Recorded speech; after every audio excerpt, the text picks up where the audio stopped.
When you realize that you are part of God and that you are going to live forever, there is no real reason for fear anymore. But this has to be an internalized understanding and not just an intellectual one. And therefore you may have to turn this around a little bit inside of your head before you've really come to this conclusion.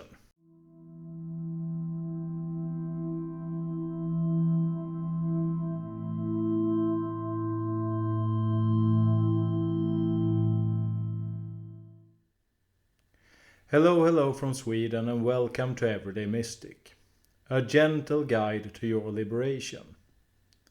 My name is David and I hope that you're feeling well and that you're having a good day. Now, as we are going through our spiritual awakenings, a lot of us have this lingering, really irrational fear coming up now and then. We are fearing the fate of the world, our own physical safety. Can I pay my bills? What is going to happen to my loved ones? What is going to happen tomorrow? And so on and so forth. This is all part of the 3D reality. And there is nothing wrong or strange about it. It is part of the journey. And we will not get rid of the fear by trying to push it away. No, what we need to do is observe it. See it for the illusion that it really is. And at least for me in my journey, a lot of the fear can actually be boiled down to a fear of death. Hence why I talked about the fear of death in the beginning. For example, financial issues might trigger an irrational fear that we're not going to have a roof over our heads or that we're not going to have anything to eat. The same goes for professional fear about our work life. And the fear of opinions of others goes back to when the opinions of others actually could get us excluded from the group, when we were living in smaller societies or even in hunter-gatherer societies, because being alone at that time meant almost certain death. Now, to make it clear, what I'm not talking about is engaging in reckless behavior. I'm talking about taking some reasonable risks with your life. And it could be useful with fear when we are actually in a life and death situation. But this for most of us is quite uncommon. But let's say that something is threatening us, then the survival instinct might actually be useful to us. The fight or flight instinct. But it is not useful when, for example, our partner is angry with us, our boss is angry with us, or we feel that our job is threatened, or we wonder if we can pay our bills. And yet, this might very well trigger the fight or flight response. And then we have no real outlet for these feelings. So we bottle them up inside instead. And this runs nicely into the energetic component of this. Because emotions are energy. So let me break it down a little bit what really happens here.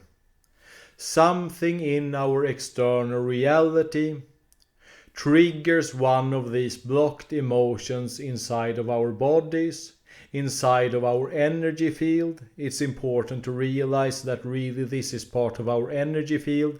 This is not really something that is localized to our bodies. And when this happens, it sets all these thoughts in motion, paranoid thoughts, what is going to happen to me, I need to protect myself, all of these things. You can fill it in for yourself. And these are usual habitual thought patterns, things that you've learned to think through past experiences, and they often lead to habitual behaviors. You respond as you've always done in these types of situations. And if you are not satisfied with the outcome, you are still going to get the same outcome until you learn to see through this, so you can start breaking free from this. And this is the important thing. The way to do this, as I said, is not to try to push these emotions away. Try to pretend that they aren't there, try to make you not feel them. The answer is to bring as much consciousness into the present moment as possible.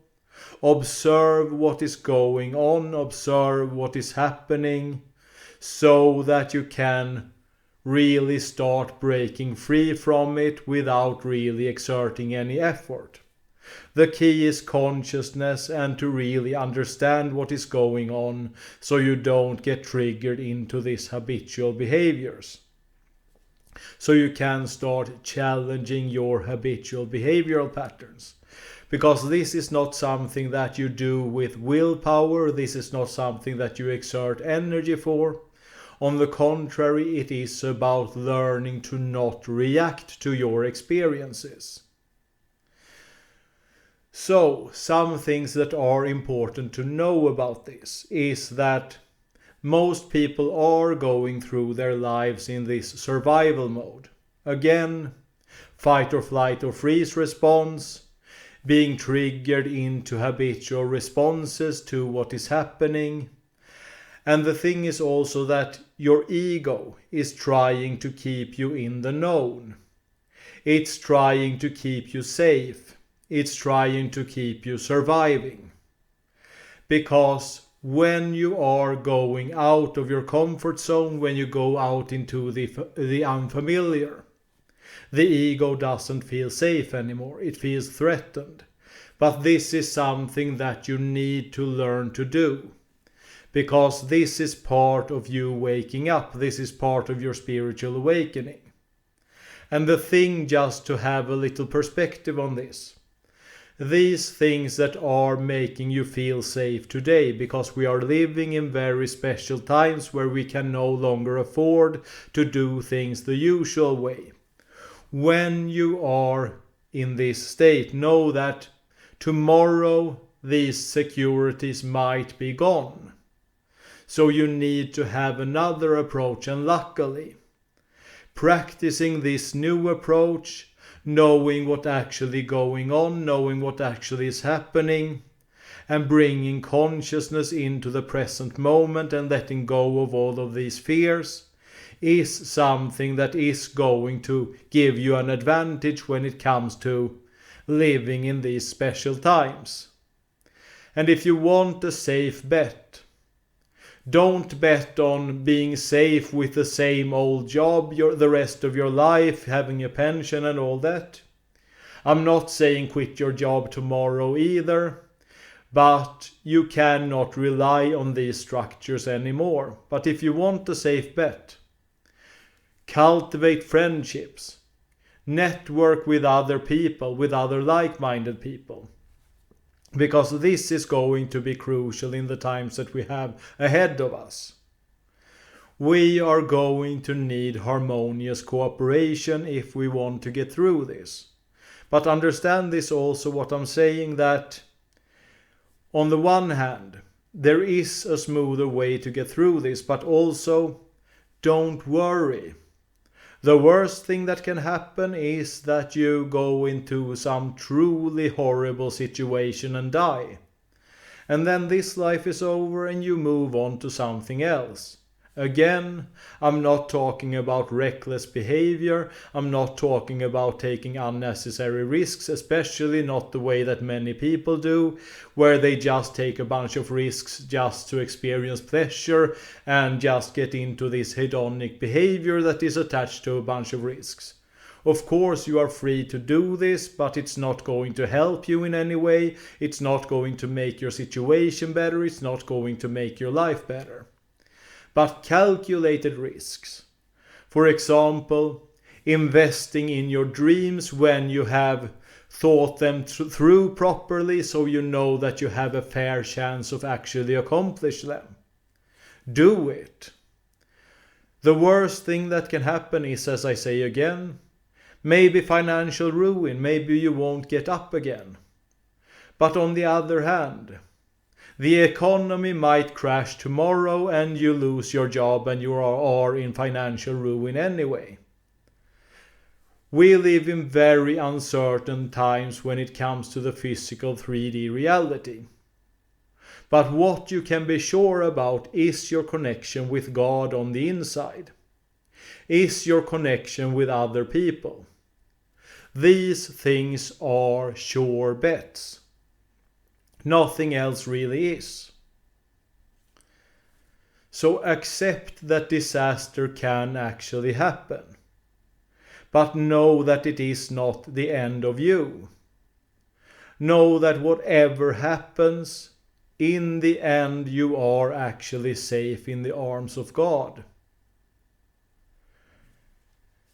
And when you know this, when you understand what this truly means, you will not be so easily controlled by the forces that try to control you either.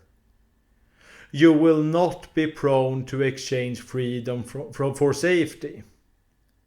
And you will be able to take the chances that I just described that will help you to become free from this system that is forcing you to do things that you really do not want to do. And another thing is that you will not be so susceptible to bad ideas. A lot of people today say that everything is hopeless unless we can get everything on board with certain things. Which is not going to happen. You know the things that we are talking about, diseases, beliefs, weather, what people adhere to and so on. Don't fall for it. Don't be afraid of it.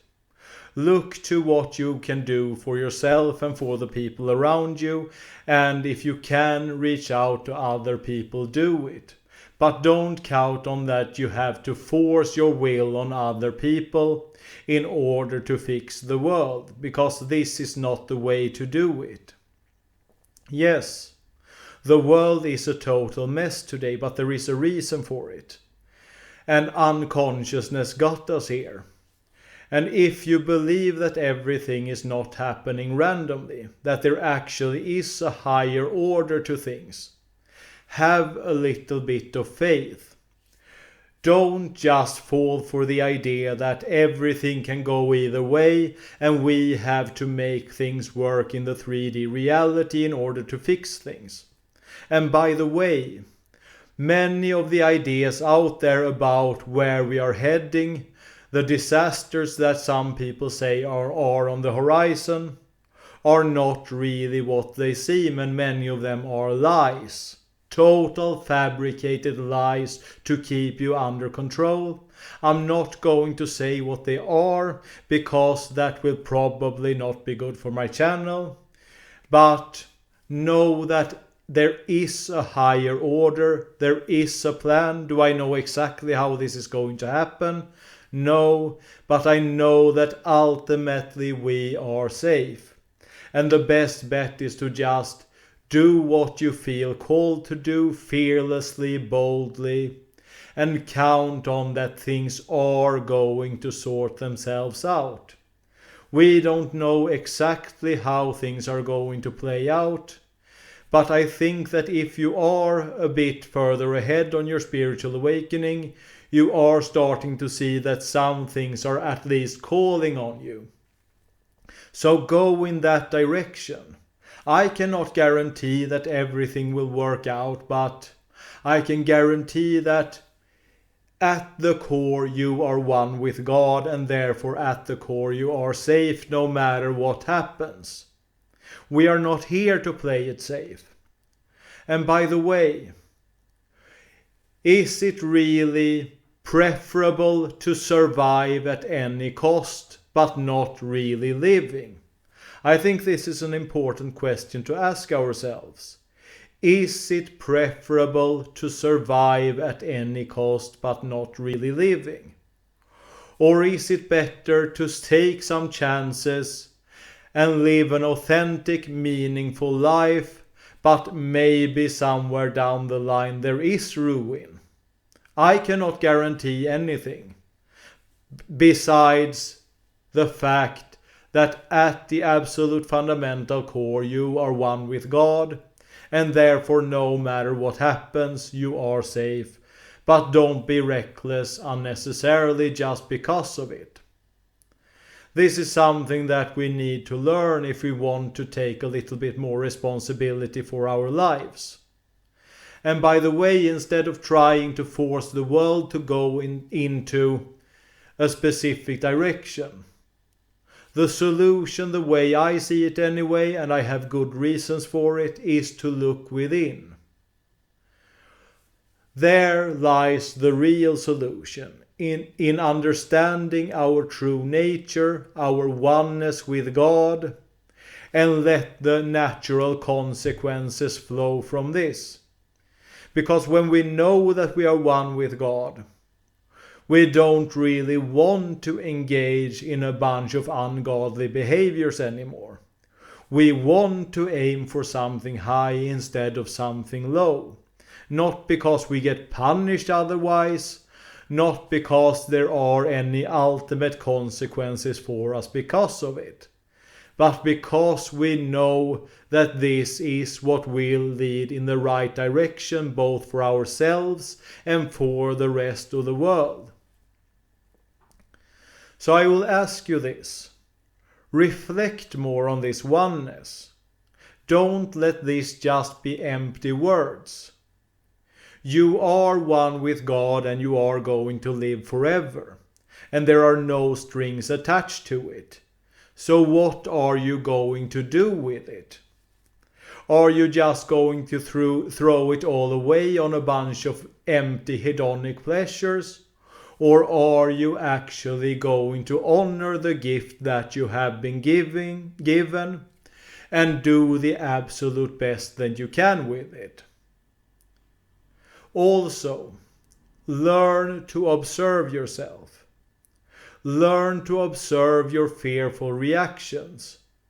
Learn to observe when your mind goes off into all of these fantasies about what might happen, things you have to protect yourself from, things that other people or groups of people might do to you, to your country, to the world in the future, and realize that very little of this is actually going to happen. And then choose to put your focus where you are in control, where your actions actually matter. Not because you have to, but because this is the most reasonable thing to do. And the thing is that when we look a little bit about how we are engaging in all of these thoughts, not reality, thoughts. Examine what lies behind them.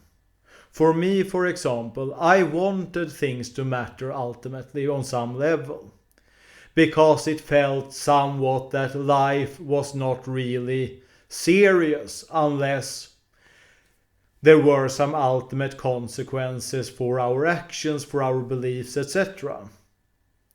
But really, we are living in the most important time in the history of this planet.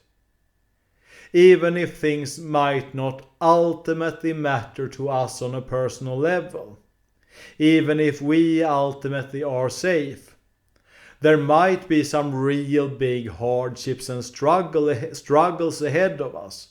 But I promise you that those things are not things that we can protect ourselves from. We have to face them when they come up and not be caught up in all of these fears of what might happen, but instead focus on the things that we know that we feel called to do to the best of our abilities, and know that the best of our abilities is always enough. And sometimes we don't even have the energy to do our best, and then that is fine too, and we can just get up and brush the dirt off of us as soon as we are able to. So allow yourself also to feel the fear, as I said in the beginning. The way forward is not to push down the fear, to make the fear wrong, to not allow ourselves to feel it. But the way forward is to not react to it, to respond in a conscious manner, no matter what we feel inside, because the fear is an energy. And the energy, if we allow it, if we don't push it down, if we don't react to it, if we just allow ourselves to feel it, it will pass through us eventually, and it will also take some of the energy that is already stored within us with it as it goes. And also, as we are not perfect at this, and this is at least what I am doing, I try to gather some wisdom from my forefathers, not turning it into a belief system, not turning it into absolute dogma that I have to follow, but rather making it into guidelines, things that help me when I don't personally have the maturity and the understanding myself where to go. But I think this is also the difference between sound and unsound faith. When we let it guide us rather than force something on us. Rather than when we actually put our own will, our own authority outside of ourselves. Just a helpful guide. This is something that has at least helped me to have this perspective on life. Because there are many people, both now and in the past, that are wiser than me. And it's a good idea to listen to them. But not turning it into a belief system and not turning it into absolute law. So to conclude, as I said, all is one. At the absolute fundamental core, you are one with God. I say this in every video because this is the message that I mostly want to get through. You can feel free to accept it or reject it, but this is what I know in no uncertain terms. And the consequences of this is that no matter what happens to us and even what happens to the world, ultimately we are okay. We will live forever. We are saved no matter what we do. But we might want to actually honor this and make something meaningful out of it. And that's it for today.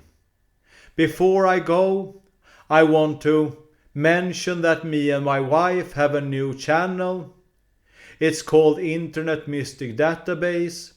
I'll leave a link to it in the description and in the comment section, and in the end screen I will also link to one of the videos.